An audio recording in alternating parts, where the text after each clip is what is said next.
We've won millions, taken on the largest insurers, and backed up our reputation with big wins in the courtroom. But only one injury case matters, yours. So if you want to win, we're ready to fight for you. Rice Law. Best advice, call Rice.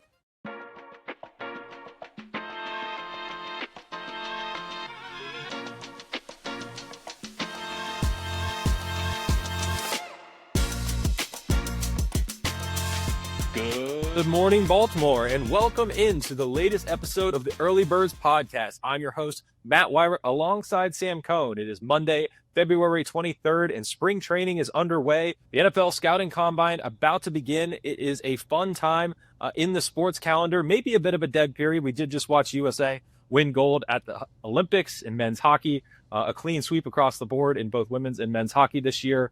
Great to see, great for the country. Sam, just threw a lot at you. How you doing? I'm good. I was actually going to ask if you got a chance to watch the game this morning, if you got up early before the Orioles. I think you were in Clubhouse pretty early today. Did you get a chance to catch any of that game? Not only did I watch some of the game, I watched it in the Clubhouse while the Orioles were watching, and they were going crazy watching the game. Tyler O'Neill, notably nowhere to be found, the only resident Canadian of the group. But a lot of Americans sitting around the couch going crazy. I watched the whole first period in the Clubhouse. It was funny. We were watching on one side of the room and players were on the other. And our TV, I guess, was a little bit ahead because all the reporters started going crazy for Matt Boldy's goal in the first period. And like 3 seconds later, they all exploded. Chris Bassett goes sprinting out of the room. So it was really funny moment there. But yeah, man, what a game, what a run for Team USA. First time since 1980. It is a great time to be an American hockey fan. That is awesome. I will admit, didn't really catch any of the game. I think I knew it was on. I have not watched as much of the Winter Olympics as I think I would have liked to. I'm also not a big hockey guy, but I also firmly believe that playoff hockey, overtime hockey is like one of the best things in sports. So that's on me. I'm going to own that. I didn't really watch it, but I didn't know it was, 1980 was the last time USA won. So obviously, a sick game, awesome win, and it's cool that you got to watch it in the same room as a lot of the Orioles players going crazy. That's fun. Yeah, and first time, with NHLers in it in a long time. So that was really cool to see as well. It was, what I really liked about it, honestly, was that they didn't have commercials for pretty much the entire period. So they really just let the games go. You could really feel the flow of the game in ways that you don't get to see in the NHL. But I digress. This is not a hockey podcast. This is a Baltimore sports podcast, and we have baseball to talk about. Podcast, sorry. Man, I could go on all day. Don't make me. But the Orioles are down here in spring training. I am actually sitting here in the radio booth at Lakeland, Joker Marchant Stadium, home of the Detroit Tigers here in spring training, where the Orioles just wrapped up a 4-4 tie, which is like hate ties. It doesn't belong in baseball. But I get it. They want to keep everybody healthy. So after 9 innings, they move on. But 3 games are in the books here for Grapefruit League play for the Orioles. They are 1-1-1.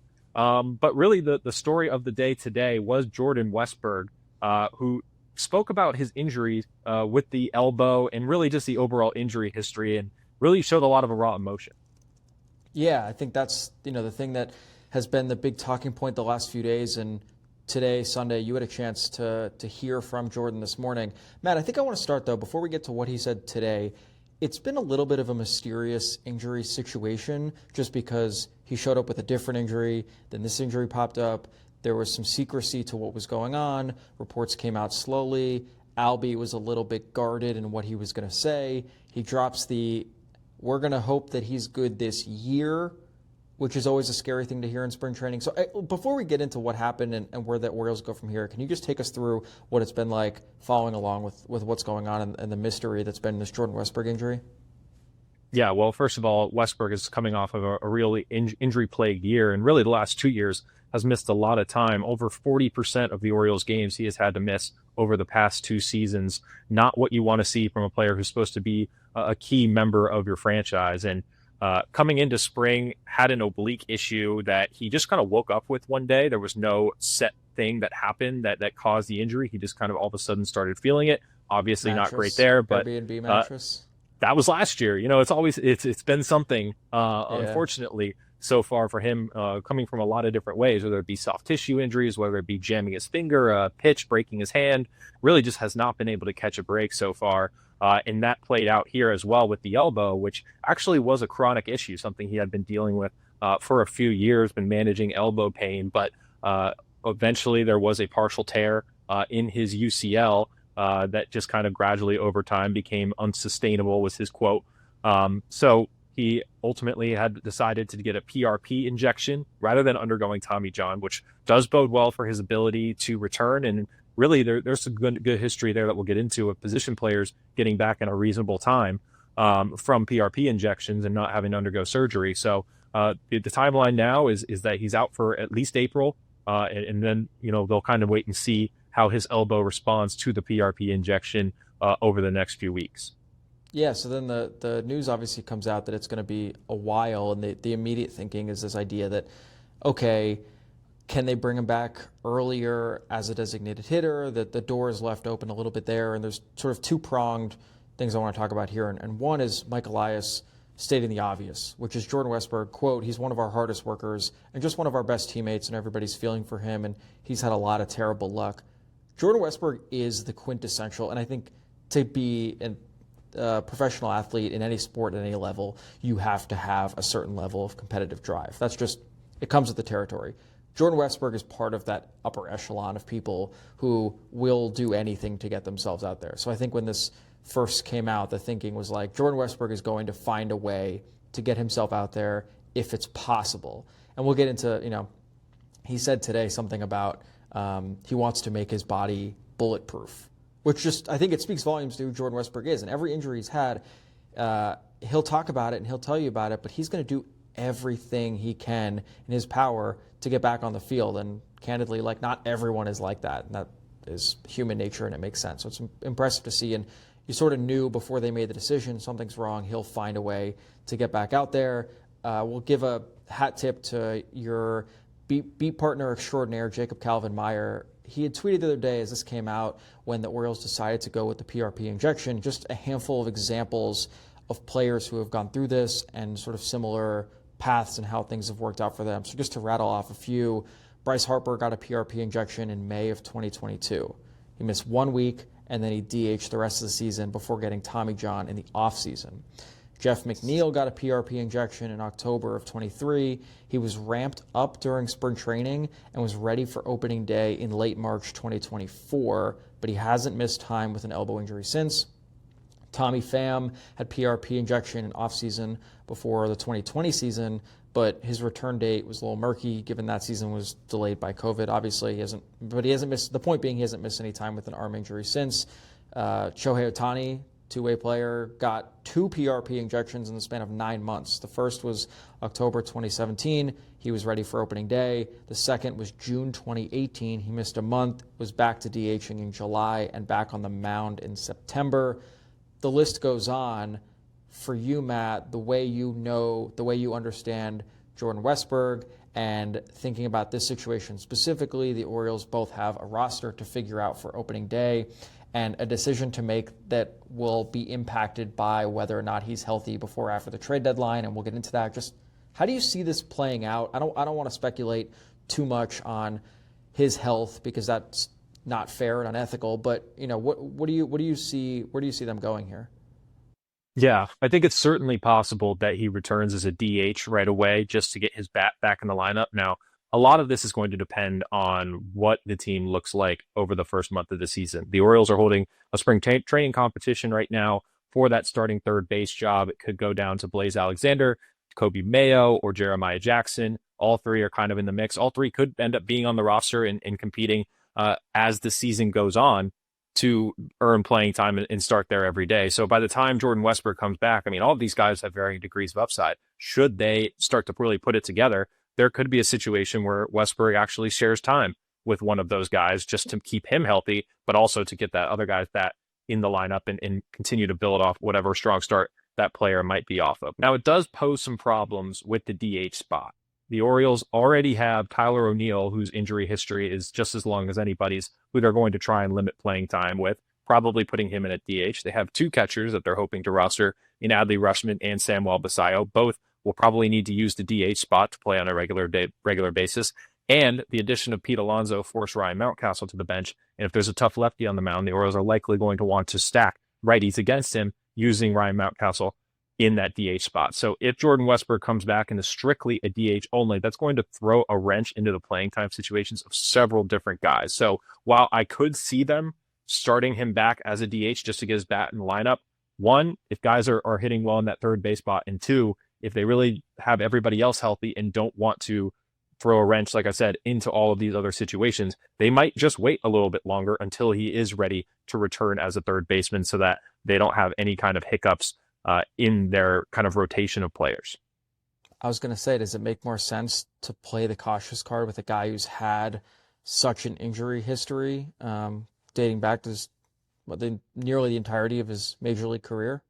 Yeah, and this might be something they have to kind of proceed cautiously with all season. But honestly, and obviously correlation does not always indicate causation, but if you look at over the past 2 years and the time that Jordan Westburg has missed, his extended absences have largely overlapped with the times that the Orioles had struggled the most. Him at his best is clearly one of the Orioles' best players. They played well when he's been on the field. He has been quietly a growing leader in this very young clubhouse, and that can't be understated. So I do think that they are better with Jordan Westburg in the lineup, and how that looks is going to depend on several different factors, but ultimately getting him back in the lineup one way or the other is going to be at or near the top of their priority list. That felt like, you said it there, that felt like the path he was on, and the importance of him as a part of this young trio is he wasn't necessarily like, I hate to use this phrase, but like he was the adult in the room. He was the guy who always felt like the one who had a veteran presence, even if he wasn't yet.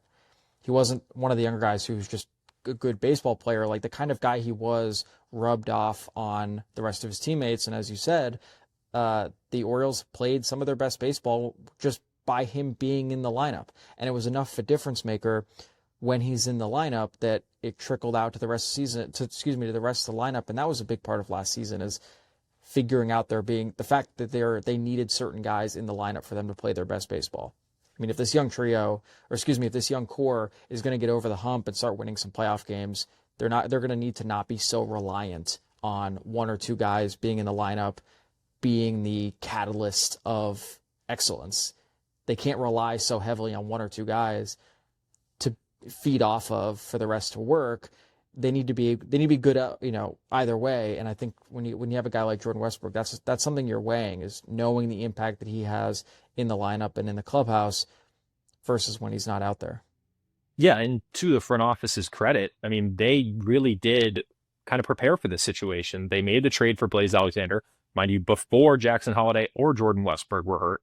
They also held on to Kobe Mayo, someone they could have dumped in a trade this offseason, someone who was viewed as surplus for their roster. And maybe it came down to not finding the right guy, or maybe they were waiting to see how things shaped out in spring training. But taking a cautious approach with that, and also making sure they padded their utility man depth with the addition of Blaze Alexander, put them in a great spot where, yes, is it going to be a drop-off not having Jordan Westburg and Jackson Holliday in the lineup to start the year? Absolutely. But were the Orioles probably as well equipped to handle it as any team in the league? Yes. So there is only one Jordan Westburg. That is not what Kobe Mayo is, but that is not who Jeremiah Jackson is. It is more of, can they patch things together until he gets back? And I think that right now, if you look at your expectations for the season so far, knock on wood, the injuries that they have, I don't think really disrupt what you think this team's potential can be, and whether or not they're going to be able to keep pace in the American League East and American League wildcard race. When Pete Alonso comes to Baltimore, there are probably a lot of people who thought, oh, this makes sense, fills a hole, and they'll probably ship off Kobe Mayo for a nice return package that can help them elsewhere. They're probably pretty thankful they didn't do that, now that they can move him back to third base. And if I'm not mistaken, he's been playing mainly third base, or taking reps at third base through spring training, right?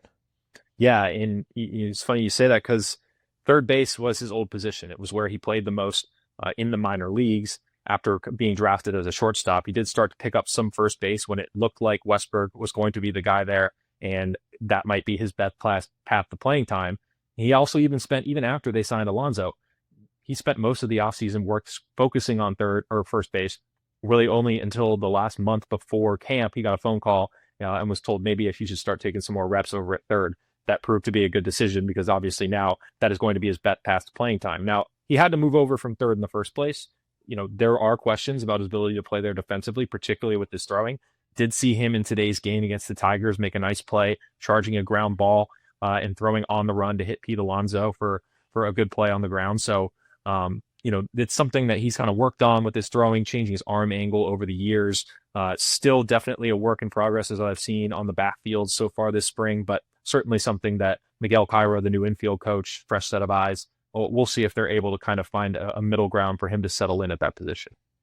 You also saw in what this podcast has deemed the second iteration of fake baseball, Pete Alonso put another one over the fence, which we haven't talked since the first one, have we?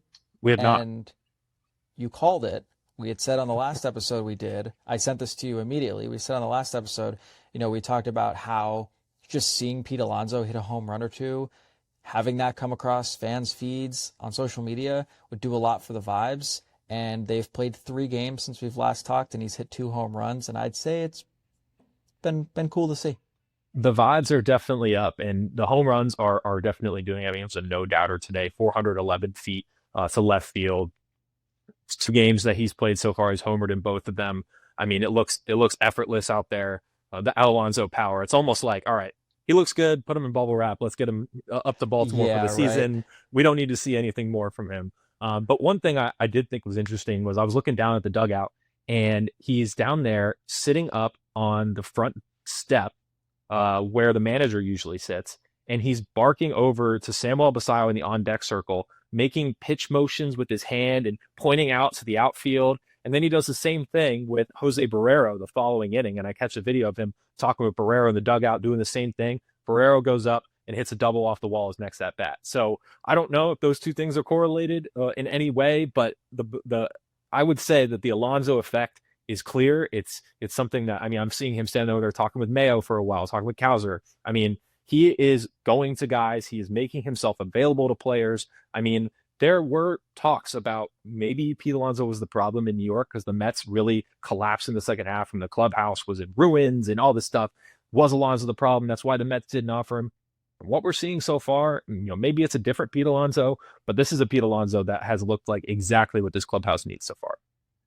There is a world where the Orioles fall apart, miss playoffs, the Pete Alonso experiment doesn't work. Like, these are all, of course, possibilities. But from everything we've seen and heard, he has been exactly what this team needs from the standpoint of his bat and him putting 2 home runs, putting 2 balls over the fence in 3 games so far. And of course, these games are meaningless, so take that for what you will. But the power looks effortless, and he's certainly that guy. But also just the way he's been interacting with his teammates. And I think it sounds like he's really been an extension of what you and Jacob have written about. And I know you and Josh talked about this too, of like Albernaz's encouragement of guys to work together and talk some smack and like bringing that culture piece Pete Alonso really feels like he's been the extension of that and taken on that leadership role to be that guy, because the Orioles really needed that. Like, they needed someone to pick them up by their bootstraps when things weren't good. Because when things weren't good last year, when things weren't good, they got worse. He's the kind of guy who I think can, go to Samuel Basayo and have these conversations and help pick guys up. Because we just had the whole conversation a minute ago about Jordan Westburg being someone who his injection into the lineup, no pun intended, his injection into the lineup could really, like, the rest of the team feeds off it. When you have someone like Pete Alonso who's healthy and there and playing well, he can be this sort of steadying presence for the rest of the lineup and the rest of the guys and just kind of keep the clubhouse afloat when things aren't going well. He can be the guy who can pull a team up by their bootstraps. They needed more than just a young guy who was part of that young core. They need to bring in someone like Pete Alonso, and it's just a really nice added benefit that he also happens to be very good at baseball. Yeah, and honestly, it reminds me of Corbin Burns in 2024. Yeah. I mean, that Orioles team Good point. went through a lot in the second half where they were really grinding wins out, barely made it into the playoffs as a wild card team, but they did make it in the playoffs. That's obviously something that didn't happen in 2025. And I think a lot of credit for that goes to Burns, who was kind of able to help guide that team, speak up after a loss, that kind of thing, both, in the clubhouse, to the media. all that kind of stuff. They never really, like, we always talk about how they never replaced Corbin Burns from a pitching standpoint. They never got that ace after he left, still searching for that, but they also never got really that veteran voice. I mean, they had guys like Ryan O'Hearn, who hit a home run against the Orioles earlier this weekend in a bit of a revenge game. Got to talk to him. Great catching up. Love that dude. All time. One of my favorite players ever interacted with. But he was a great leader in the clubhouse. But, with all due respect to Ryan O'Hearn, he was a first-time All-Star last year. The only playoff teams he had played on were the Orioles playoff teams. They had yet to win a playoff game.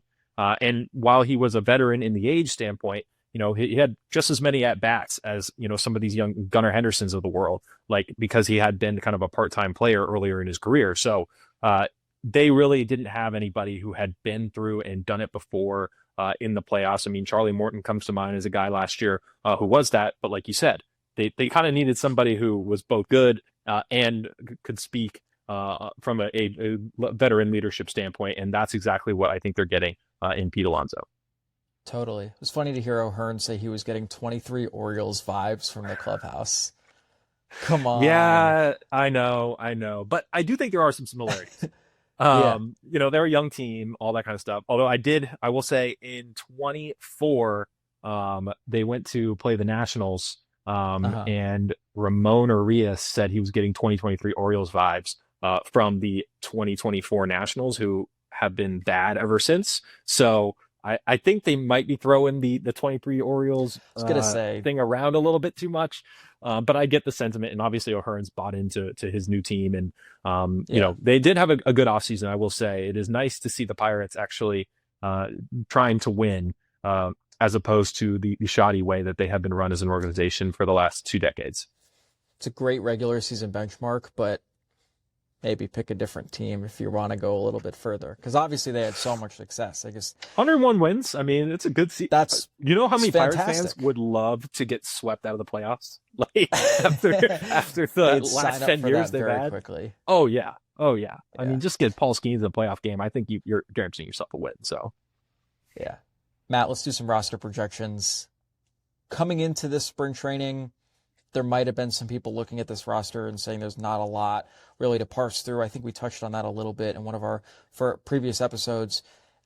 When you look at this roster, obviously the injury to Jackson Holliday, the injury to Jordan Westburg, and the questions about whether Zach Eflin will be ready or how quickly he'll be ready ramping back up from surgery, give us a little something to talk about as we get closer to opening day. So I know you and Jacob had a pretty similar or had an identical roster projection because you're both so smart and great at your jobs and excellent. So I want to go through a little bit about your roster projection, maybe some explanations, what you're thinking, and where you could see the Orioles maybe poking some holes in that.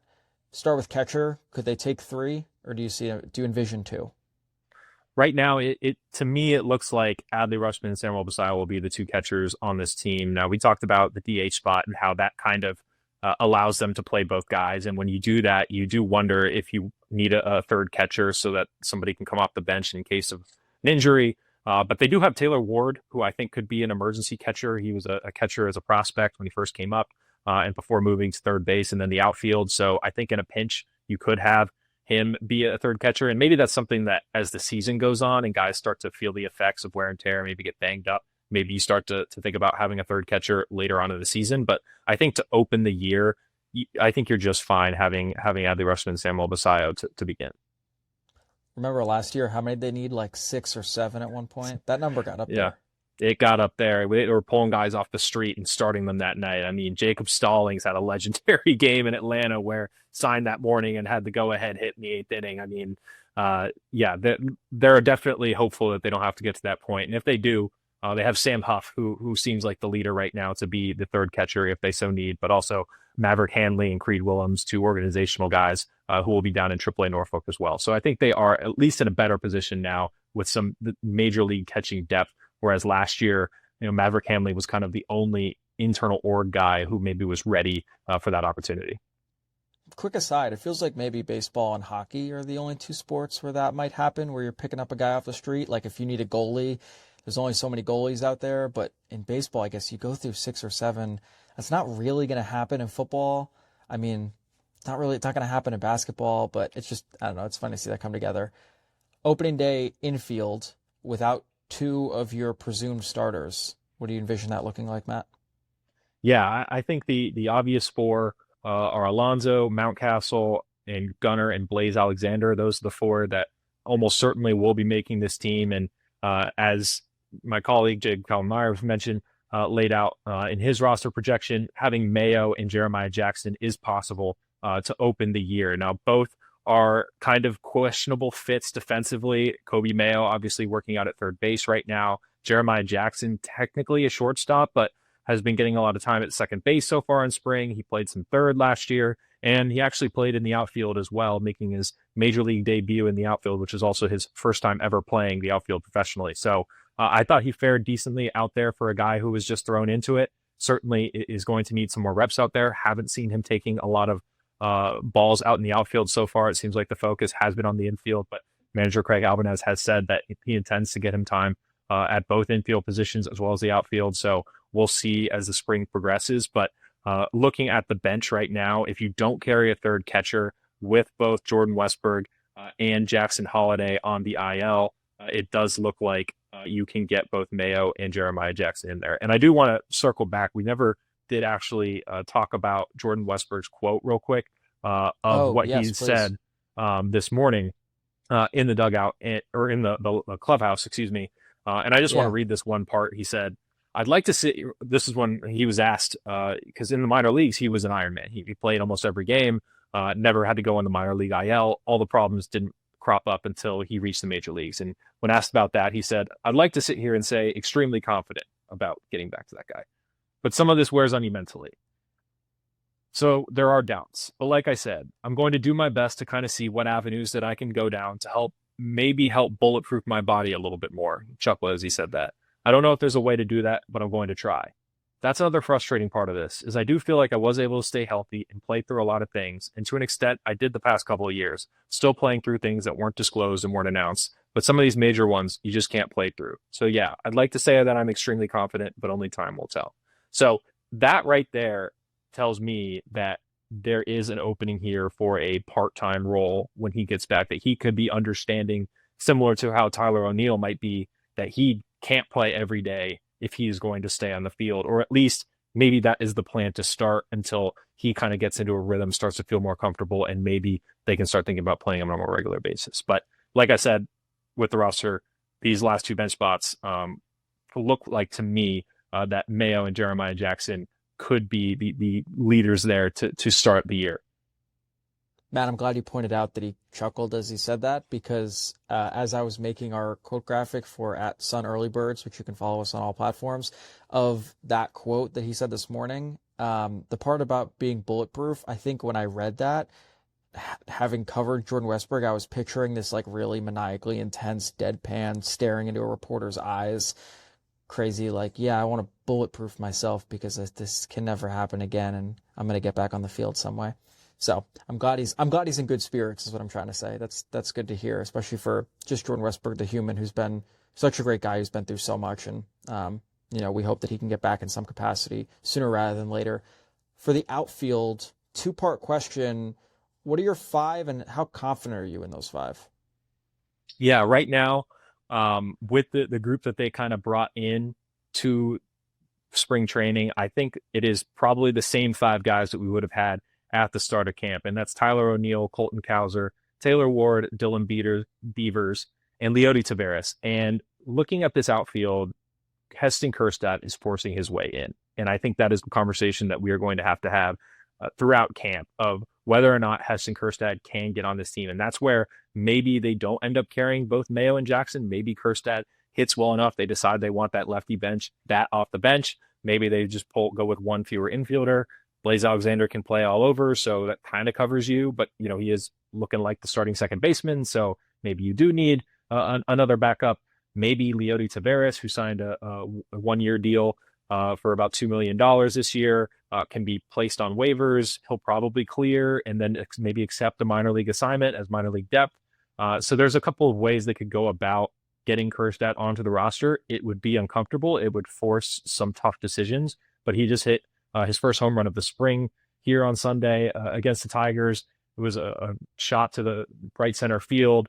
Wind kind of helped it maybe a little bit, but 399 feet. And he has looked great so far in line BPs, really with a new swing. He's kind of ditched the leg kick and gone to more of a straight step forward with his swing, which I think is going to help his timing. And manager Craig Alpernaz also agrees. So I do think that Kjerstad could force his way into here, but as things stand right now, I don't think there's a reason to get ahead of ourselves and put him on a projected roster. But certainly, I think he's making the case, and it could get more of a bigger one as spring goes on.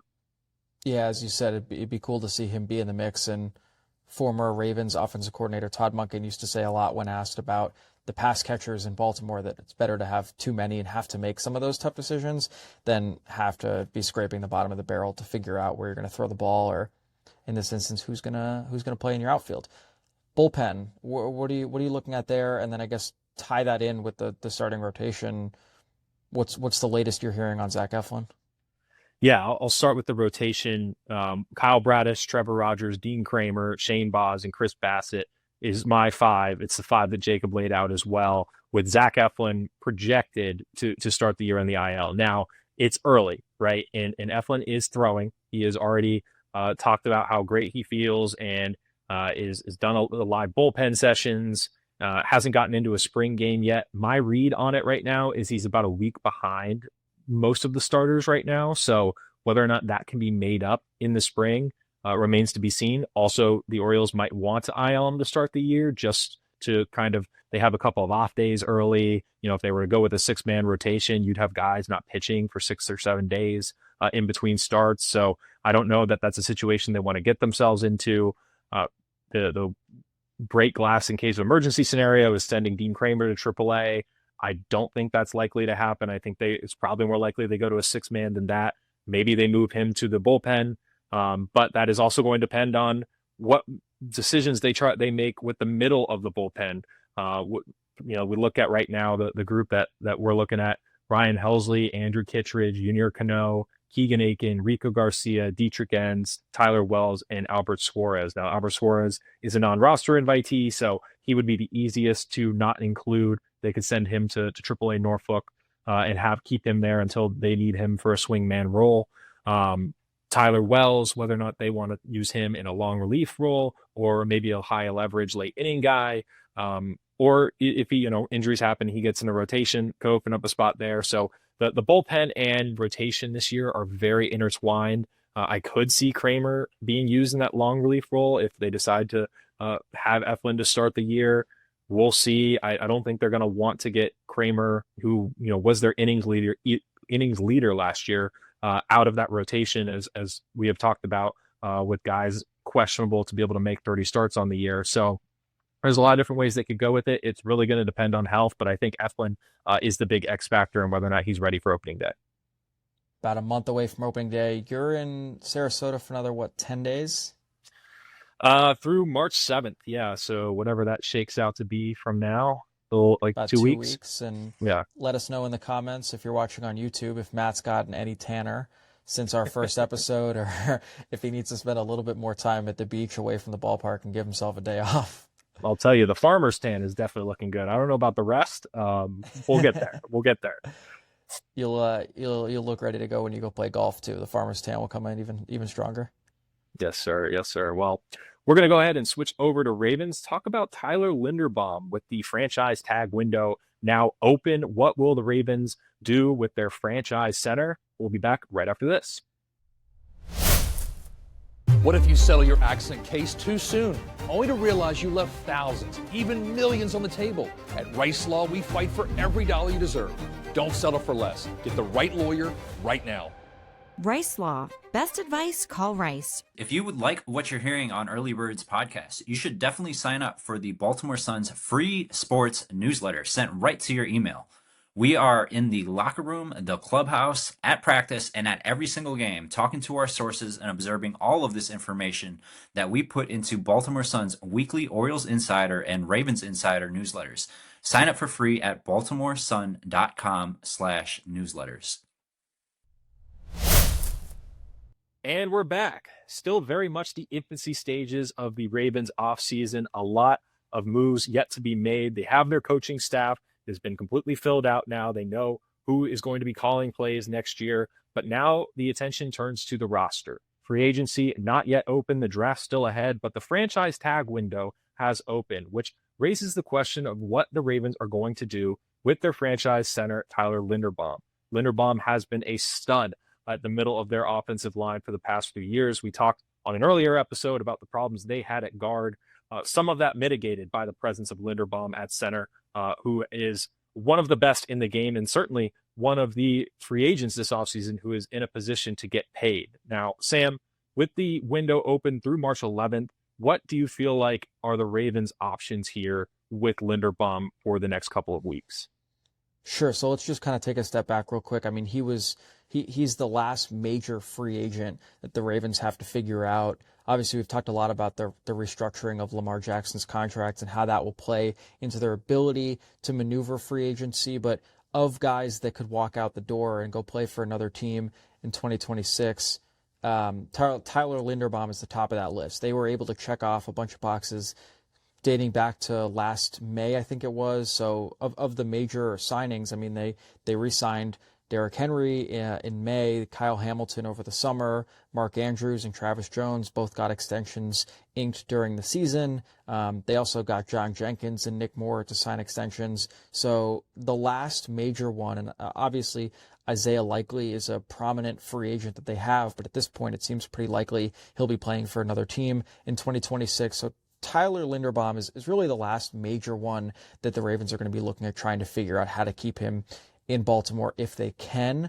The question here is whether they see the value. I mean, this is the question that Ravens fans have been pondering over the last few days and will continue to wonder over the next week about whether or not the Ravens should apply the franchise tag to Tyler Linderbaum. So a little bit about just like what that means. The question is how much they're going to pay him, because at this point, Tyler Linderbaum is considered one of the best centers in the NFL, and a lot of the expectation is that he could become the highest paid center in the league. Right now, Kansas City's Creed Humphrey's contract is worth $72 million. I think it's $18 million a year. Philadelphia's Cam Jurgens is at $68 million, and the thinking is that Linderbaum would be the next in line to either be right there with Creed Humphrey or potentially surpass him as the highest paid center.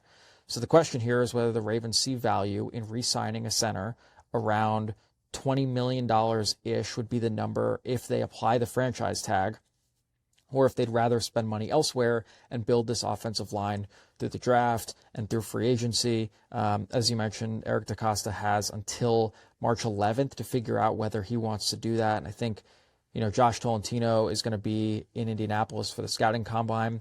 That's going to play a major factor in this decision. But the way the franchise tag works is the value of the non-exclusive tag is the average of the top 5 salaries at a player's position over the last 5 years, or 120% of what would be Linderbaum's previous salary, and whichever number is greater.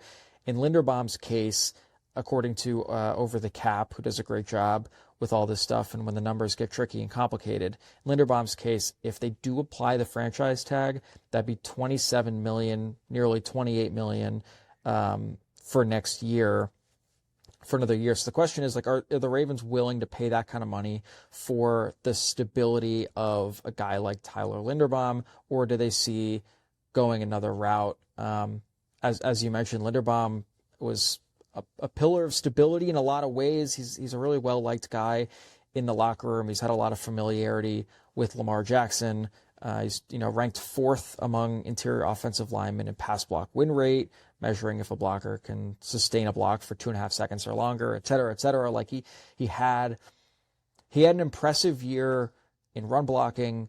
You could argue he had a down year in pass blocking, but the big question here is, are the Ravens willing to fork up some money for the stability of one more, let's say at least one more year of Linderbaum at center?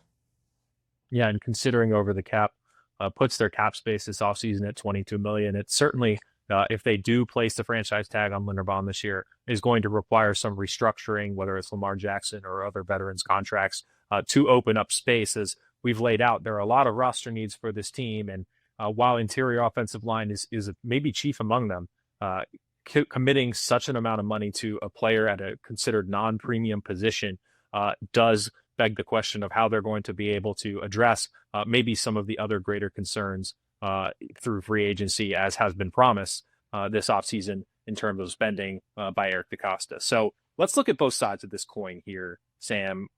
Give me the argument for 4. Why would it make sense for the Ravens to bring him back, whether it's on the tag or to work out an extension, which would presumably make him the highest paid center in the league? I mean, a big part of this, again, is the stability of another year working with Lamar Jackson. He also, I don't think it should be overlooked, the connection to new offensive coordinator Declan Doyle. Declan Doyle, his dad coached at Iowa. He's from the area, and Declan Doyle's younger brother was Linderbaum's college roommate. So there's serious connection there, and the Ravens showed that they're serious about improving their offensive line by hiring someone in Dwayne Ledford, who is a super well-respected offensive line coach around the league. He came from Atlanta.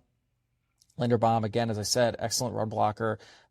Had a down year in pass blocking, but I think you can maybe credit part of that or part of those numbers to the struggles of Lamar Jackson playing hurt for a lot of the year.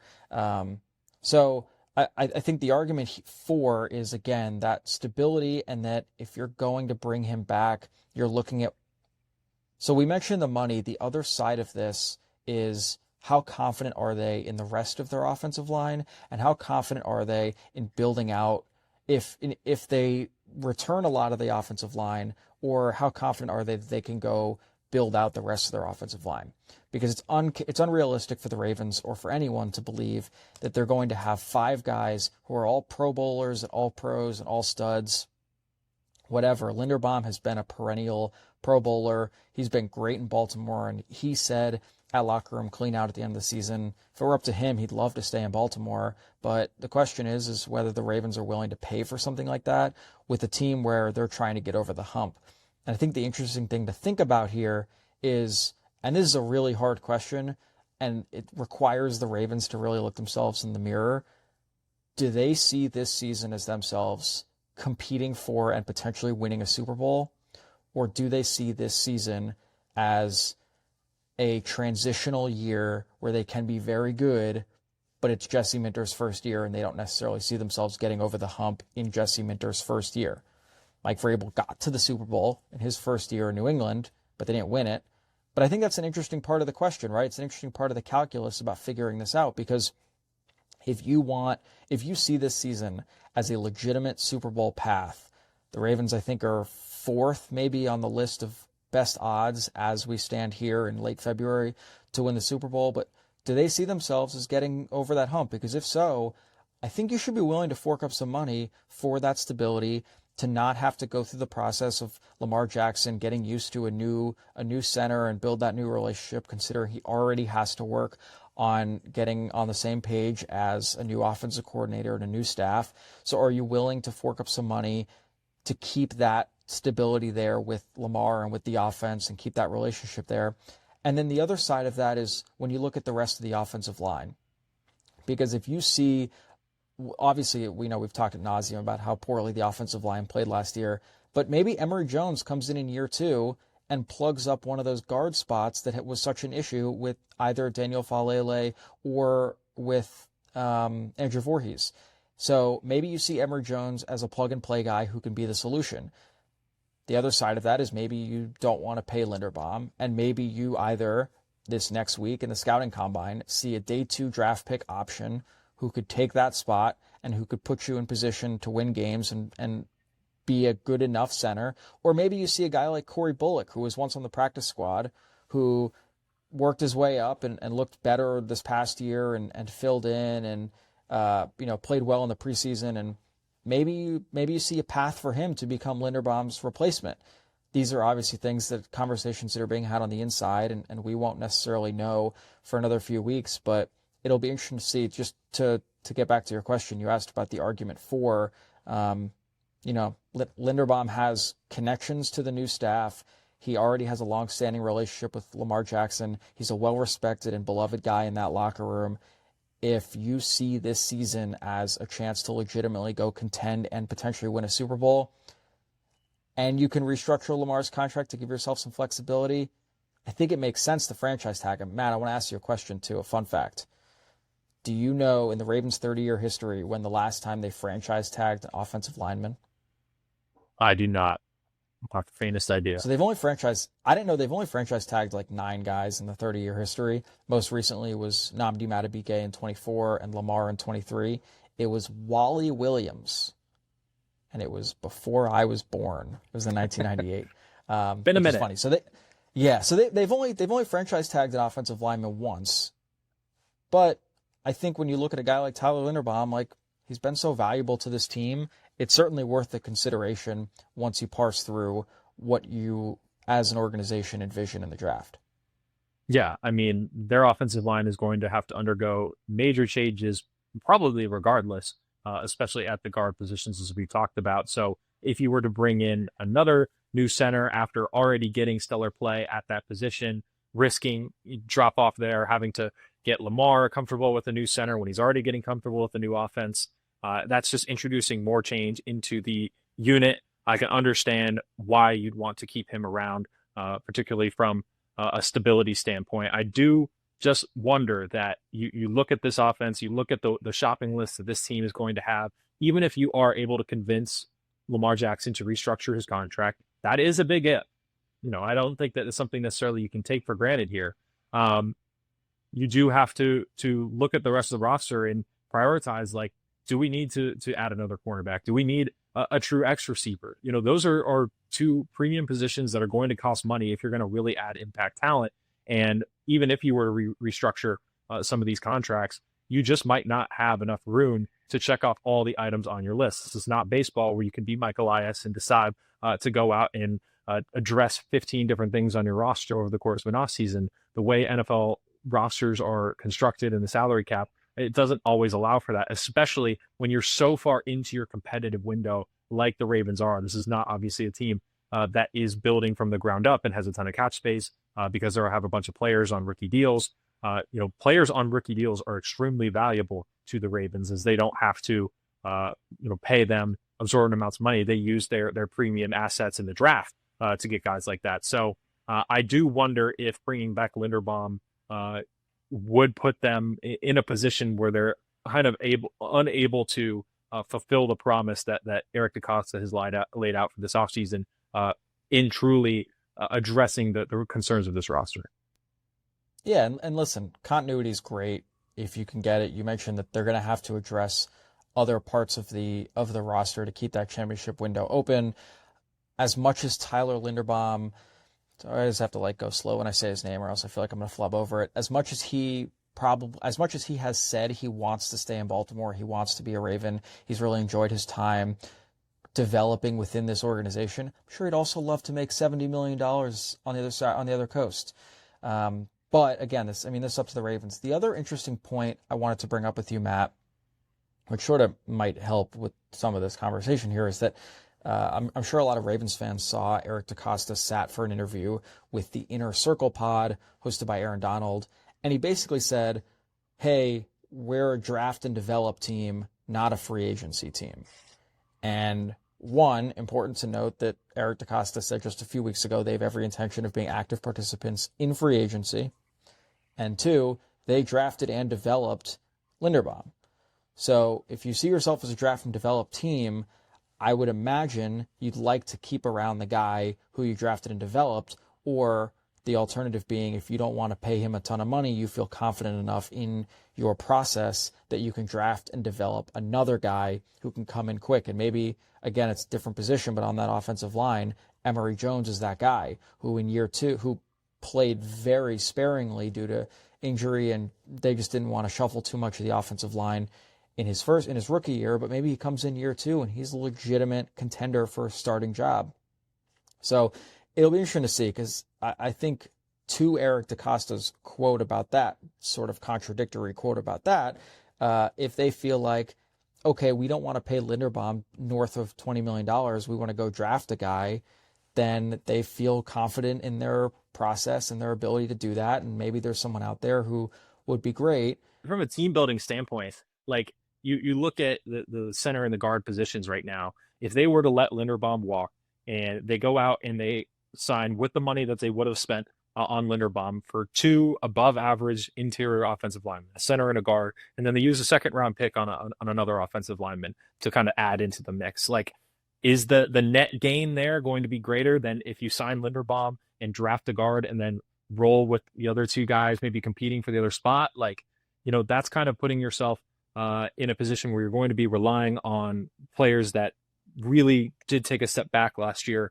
and were significant parts of the problem with this offensive line. So I do think that spreading the money around when you are tight up against the cap like that is kind of goes back to Eric DeCosta talking about how he is a draft and develop guy. I mean, that is just it's part of smart team building to be able to, when you have a player at a non-premium position reaches the end of their contract and they're ready to get paid, you let them go. That is kind of the analytical, cut and dry, move on it and figure it out through the draft again. Proven strategy that has worked for a lot of different teams. There are certainly other schools of thought. Look at the Los Angeles Rams and what they think about draft picks, but certainly with the way that this Ravens team is constructed, I do think that it might be the shrewd move. Unfortunately, the hard emotional one, but maybe the better move in the long run, especially if, like you said, I think they're going to be going for it. I mean, maybe from a standpoint of like evaluating Minter, you give Minter a year to get settled in as a head coach, and maybe you don't make the playoffs next year. It's not something you're firing him over in year one. But I do think that, like you said, with their having the 4th best odds to win the Super Bowl, they're right in the middle of the competitive window. Lamar Jackson is an MVP candidate. This is a very unique head coaching job that Minter stepped into in terms of jobs like these aren't really available all that often for teams that truly can have Super Bowl aspirations in year one with a new head coach. So I do think that is their goal, obviously, but also a realistic expectation for them. So to set yourself up for a ramp year in the offensive line, I think is only going to kind of have a trickle effect that you don't want. Without a doubt. So the question here, as we've said, is, are they willing to shell out the cash? Do they feel confident in, and you and Josh will talk about this later in the week, in maybe a potential offensive lineman, or more specifically, if they see a day 2 or day 3 center that could come in and be that guy, or if that's Corey Bullock? This will obviously be a question for when Eric DeCosta and Jesse Minter speak at some point in the middle of the week. And that's the big question. Are they willing to pay, or do they see they can backfill elsewhere? And could that be through free agency, or could that be through the draft? And if I were to venture a guess, I would say at the center position, they'd probably do it through the draft and use a free agent signing on filling that guard spot. So be interesting to see how this plays out. But obviously the Ravens have some decisions to make, but they re-signed a lot of their big ticket free agents, and the only one left standing is the center of the offense, in Tyler Linderbaum. So we will see. Certainly the first of many dominoes that is expected to fall for the Ravens this offseason. We'll be following along, certainly, as things progress in that situation. And also, as we've talked about several times now, Josh Tolentino, our trusty fellow co-host, will be out in Indianapolis for the NFL Combine. So he'll have full reports on Eric DeCosta's comments, as well as some of the players maybe who could be fits at positions of need for the Ravens. So very much looking forward to that episode, which will be on Thursday. Until then, Sam, any final words for the good people? I don't want to talk about weather anymore because I'm sick of hearing how lovely it is where you are, but you are sitting in a radio booth at a ballpark in sunny Florida, and you turned the camera around before we jumped on, and it was beautiful out, and here it is gross, and it's raining, and it's supposed to maybe snow at some point, and I just want to say that stinks. Can't relate, yeah. Although my wife did try to fly back this morning, and the flights were canceled, so we are running into some issues on our end, but I get to look at palm trees. Flights were canceled. Yeah, exactly. Okay, I've heard that one before. She just wanted to buy herself another day in sunny Florida. Hard to blame her. It has been beautiful. So definitely not looking forward to getting back into the cold. Hopefully by the time I get back in March, things have started to turn a little bit by then. But that is going to do it for the Early Birds. This is Sam Cohn. I am Matt Weyrich. Thank you all so much for listening, and have a good one.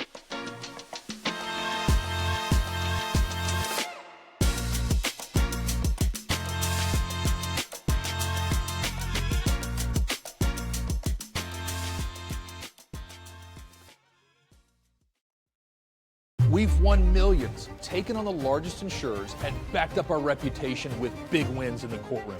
But only one injury case matters, yours. So if you want to win, we're ready to fight for you. Rice Law. Best advice, call Rice.